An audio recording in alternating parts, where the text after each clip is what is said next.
7 action. अभय दुबे जी, अब आप मोर्चा संभालिए जल्दी से।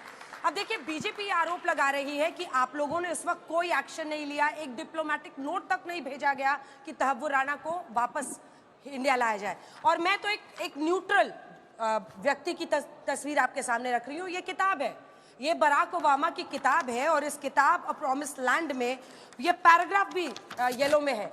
और वो पैराग्राफ ये कहता है कि मनमोहन सिंह को इस बात का डर था, पूर्व प्रधानमंत्री को, कि एक मुस्लिमों के खिलाफ एक भावना लोगों में जाग रही है और इसका फायदा मुख्य ऑपोजिशन पार्टी, विपक्षी पार्टी बीजेपी को होगा, इसीलिए उन्होंने कुछ नहीं किया। क्या ये सच है?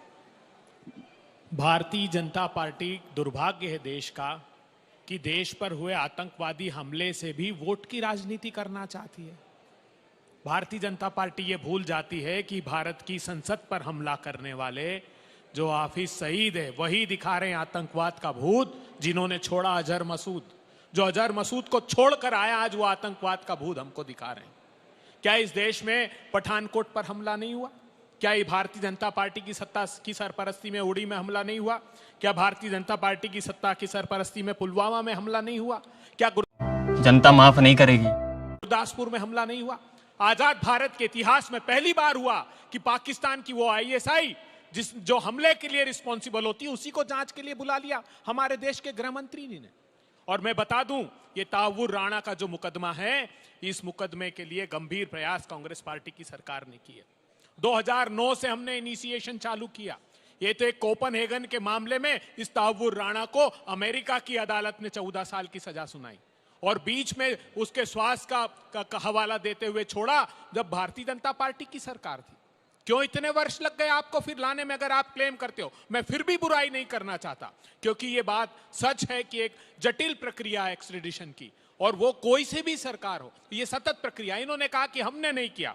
अरे हमने जब 6 एयर स्ट्राइक की हमने पाकिस्तान में घुसकर, हमने कभी उसको सार्वजनिक रूप से प्रचारित नहीं किया। ये मैं नहीं कह रहा हूं, ये भारत के उस समय के थल सेना अध्यक्षों ने ये बात कही बाद में टीवी के इंटरव्यू में। लेकिन एक नीति थी देश की। मैं आपको सिलसिलेवार गिनाना चाहता हूं। भट्टल सेक्टर पुंछ में जून 19, 2008 को, शारदा सेक्टर अक्रॉस नीलम वैली अगस्त 30 सितंबर 1, 2011 को, स्वानपात्रा चेक पोस्ट जनवरी 6, 2013, नाजीपुर सेक्टर 27-28 जुलाई 2013, नीलम वैली अगस्त 6, 2013, एक के बाद एक सर्जिकल स्ट्राइक हुई। लेकिन हमने कभी उसका अब जिम्मेदारी ये अपनी समझी देश के प्रति। और मैं ये गवाह है आजाद भारत का इतिहास कि कश्मीर में और कश्मीर के आसपास जितनी भी आतंकवादी घटना हुई, भारतीय जनता पार्टी की सत्ता की सरपरस्ती में हुई। सीपुरा का वो हमला भूल गए जब पूरे के पूरे सिख समुदाय को गुरुद्वारे के बाहर लाकर काट दिया गया, भारतीय जनता पार्टी की सरकार थी। नदी मार्ग का केस भूल गए जब पूरे गांव को झाड़ के नीचे बिठाकर आतंकवादियों ने उनका कत्ल कर दिया, जब भारतीय जनता पार्टी की सरकार थी। तुम्हें शर्म है? कुछ शर्म आया है? अमरनाथ मंदिर पर हमला हुआ जब भारतीय जनता पार्टी की सरकार थी। अमरनाथ यात्रा पर अटल जी की सरकार थी और मोदी जी की सरकार थी, जब हमला हुआ। अक्षरधाम मंदिर पर हमला हुआ। लेकिन आज पहली बार है कि मैं इसका जिक्र कर रहा हूं, क्योंकि ये आतंकवादी घटनाओं से भी वोट की राजनीति को जोड़कर देखना चाहते हैं। क्यों 11-12 साल लग गए उसको लेकर आने में? ये देश अब सवाल पूछता है जब आप हमसे सवाल पूछते हैं। अन्यथा हमारी नीति ये थी कि सामंजस्य के साथ इस देश में आतंकवाद की जो घटना है उसमें देश दृढ़ता से लड़े, हमारी सेना दृढ़ता से लड़े। लेकिन वोट की भूख सताती है। एक बार बोलिए ना, जाकर आए हमारे जो पीयूष गोयल साहब कह रहे थे कि यही वो बंबई है जहां हमला हुआ, तो साहब आप भी होकर आइए ना पुलवामा में और बताइए खड़े रहकर कि आज तक उसकी जांच नहीं कराई। 300 किलो आरडीएक्स केस वहां पर मौजूद था। इस बात की जांच नहीं करना चाहते, सिर्फ आरोप करना चाहते हैं और वोट की राजनीति करना। ठीक है, प्रियंका चतुर्वेदी, तुम चुल्लू भर पानी में जाके डूब के मर जाओ। आप मोर्चा संभालिए। अबे बीजेपी वाले पूछ रहे हैं कि यूपीए की सरकार में कसाब को 4 साल तक आप लोग बिरयानी खिलाते रहे और तहव्वुर राणा को हम लेकर आए हैं, हम इंसाफ दिलाएंगे 26/11। सबसे पहले तो मैं कह दूं, 2008 में जब मुंबई में आतंकी हमला हुआ था, मैं मुंबईकर हूं, मैं गर्व से कहती हूं मैं मुंबई शहर से आती हूं, उसने हर मुंबईकर वासी के मन में एक दहशत डाल दी थी। और उसके बाद से मेरा राजनीति में प्रवेश हुआ है। क्योंकि मैं चाहती थी कि देश की दशा और दिशा बदलनी चाहिए, और देश में ये जो आतंकवाद का इन्होंने माहौल बनाया था, इनको कड़ी से कड़ी सजा होनी चाहिए। मैं इसका स्वागत करती हूँ कि आज तहव्वुर राना इस देश में आ रहा है, और मैं इनसे यही अपील करूंगी कि जल्द से जल्द इस पर कार्रवाई हो और उसको जो फांसी की सजा मिले मुंबई के ही चौराहे पे मिले जहां पे तुकाराम ओम्बले जी की समाधि है। वो तुकाराम ओम्बले जी को मैं नमन करना चाहती हूँ जिन्होंने बकायदा कसाब को जिंदा पकड़ा गया। मैं उन हेमंत करकर ये बड़ी अच्छी बात कही आप को नमन करना चाहती हूँ। आज को पकड़ा रहा, वो तेज गोलियां उन्होंने अपने सीने में खाई, सीने में ली है। तुकाराम ओम्बले जी का मैं नमन करना चाहती हूँ। जब तक ओवर पार नहीं किया कसाब को, छोड़ा नहीं उन्होंने इसके बंदूक को। मैं हेमंत करकरे जी का नमन करना चाहती हूँ, आज उनको याद करना चाहती हूँ जिन्होंने अपनी जान गंवाई हमारी मुंबई को बचाने के लिए। और मुझे गर्व है इस बात का कि हम लोगों ने ये लड़ाई लड़ी है। मैं आपको 2-3 चीजें बताना चाहती हूँ, क्योंकि मैं ये राजनीति की बात नहीं है, और मैं आज ये दिल से बोल रही हूँ, मेरी राजनीति से ऊपर है। हमारा पक्ष जो है, शिवसेना पक्ष जो रहा है, उन्होंने शुरू से ही माना है कि आतंकवादियों की कोई जगह नहीं होनी चाहिए, कोई उनको लीगल राइट्स भी नहीं मिलने चाहिए, सीधा उनको चौराहे पे ही टांगना चाहिए। क्योंकि देश में जो ये देश के खिलाफ काम करने की कोशिश करें, उनकी रूह कांपनी चाहिए कि हमारे देश के खिलाफ अगर काम हुआ तो हम उनको छोड़ेंगे नहीं। और आज वो तहव्वुर राना को वो एग्जाम्पल बनाना पड़ेगा। पर मैं ये भी अपील करूंगी कि तहव्वुर राना के साथ साथ वो डेविड हेडली को भी वापस लिया जाए। वो वहां पर बैठे हुए पाकिस्तान में जो पूरे के पूरे मास्टरमाइंड हैं, उनको भी देश में क्या सीधा ऊपर उनका हिसाब किताब कराना चाहिए। ये मेरी उनसे मांग है। पर प्यारी समझ गई। एक चीज यहाँ पर कहूंगी, पीयूष गोयल जी ने कहा हमने बिरयानी खिलाई, इन लोगों ने बिरयानी खिलाई और 4 साल लग गए। तो ये एक हेडलाइन न्यूज़ है। ये हेडलाइन न्यूज़ है पब्लिक प्रोसिक्यूटर उज्जवल निकम जी की, जिन्होंने ये हेडलाइन न्यूज़ बोली थी। उन्होंने कहा Kasab never asked for biryani, we fabricated it, उन्होंने कहा है। और वही पब्लिक प्रोसिक्यूटर जो हैं, अभी हाल ही में जो चुनाव हुए 2024 में, वो भारतीय जनता पार्टी की टिकट लेकर उन्होंने चुनाव लड़ा है। तो ये बात बार बार जो पीयूष गोयल कह रहे हैं वो सरासर गलत है, और उसका खंडन करना मैं मानती हूँ जिम्मेदारी है। दूसरी चीज़ मैं यहाँ पर कहूँगी, अभी बैरक ओबामा क्या बोल रहे हैं, अब हम यूएस प्रेसिडेंट बताएंगे कि देश कैसे चलना चाहिए, उस पर मैं इत्तेफाक नहीं रखूँगी।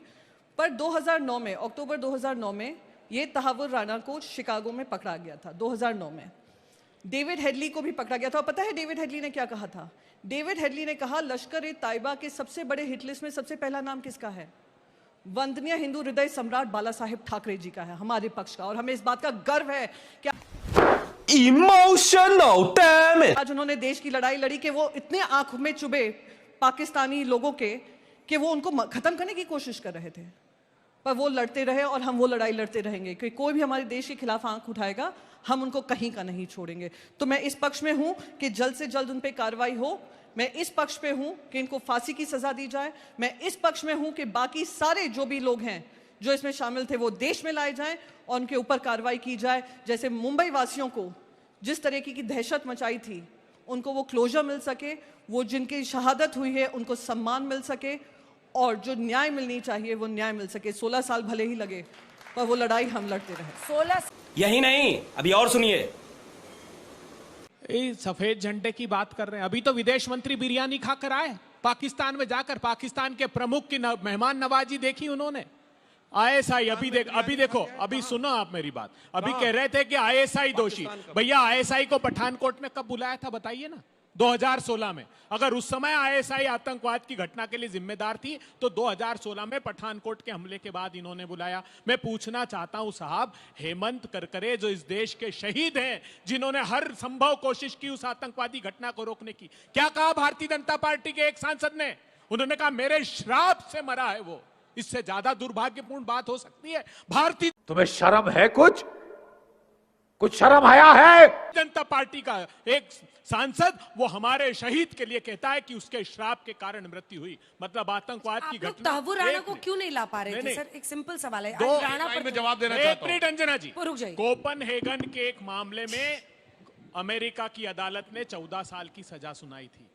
जब भी हम एक्सट्रेडिशन की बात करेंगे तो उसकी सजा, क्योंकि वो अमेरिका के एक हमले जो नाकाम हमला था उसके लिए दोषी पाया गया, उसकी जेल की सजा वो 2011 में हुई थी। 14 साल की जेल की सजा थी। बीच में 1-2 साल जब इनकी सरकार आई तो उसको स्वास्थ्य के कारणों से जेल से छोड़ा गया, लेकिन इन्होंने एक्सट्रेडिशन नहीं कराया। ये तो कानून है किसी भी देश का। हमारे वही पकड़े हैं। जो संधि है उनसे MLAT की, उसके बिल्कुल सच बात है। ये मैं दस्तावेजी प्रमाण के साथ कह रहा हूं आपको। दूसरी बड़ी बात अंजना जी ये कहना चाहता हूं कि मैंने जितनी बातें कही है ये रिकॉर्ड पर है सेना के। जो सर्जिकल स्ट्राइक कह लो या जो हमने पाकिस्तान में जाकर के अंजाम दिया, सेना को कभी सेना के हाथ नहीं बांधे गए। ये झूठ बात है कि सेना के हाथ बांधे बताया गए। क्यों नहीं, छिपाते क्यों नहीं अंजना सॉफ्ट जी, पावर ये क्यों देश बता दिया? बिल्कुल नहीं, ये देश की नीतियां हैं, हमारे देश की नीति रही है हमेशा से। भारतीय जनता पार्टी सिर्फ इससे भी प्रधानमंत्री ने कहा कि उन शहीदों के नाम पर एक वोट दे देना, ये हमारे किसी प्रधानमंत्री ने नहीं कहा। मैं बस यहाँ पर एक चीज कहना चाहती हूँ। अभी उन्होंने कहा हम लाल